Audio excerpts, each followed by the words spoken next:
Land আৰু land revenue related যিবিলাক কিবা আছিল বিষয় আছিল মাটি সম্পৰ্কত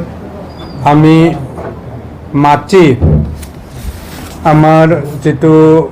লেণ্ডলেছ মানুহ পট্টা দিয়াৰ কাৰণে যিবিলাক কথা আমি যোৱা নিৰ্বাচনৰ আগত কোৱা হৈছিল কমিট কৰা হৈছিল তাৰ ওপৰত বিতংভাৱে আমি আলোচনা কৰিছোঁ আৰু যিটো মানে বৰ্তমান গভৰ্ণমেণ্টৰ গাইডলাইন আছে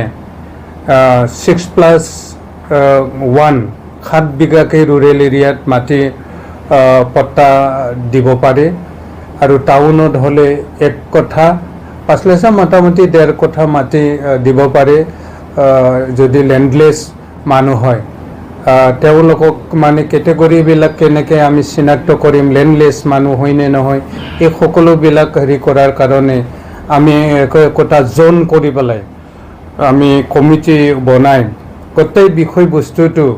চোৱাৰ কাৰণে লেণ্ড এণ্ড ৰিভিনিউ ডিপাৰ্টমেণ্টৰ আণ্ডাৰত আমি তেনেকুৱা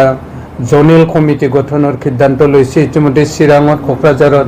এই কমিটিবিলাক গঠন হৈছে আৰু বাকী আমি ওদালগুৰি তামোলপুৰ বাক্সা এইবিলাকতো কৰিম।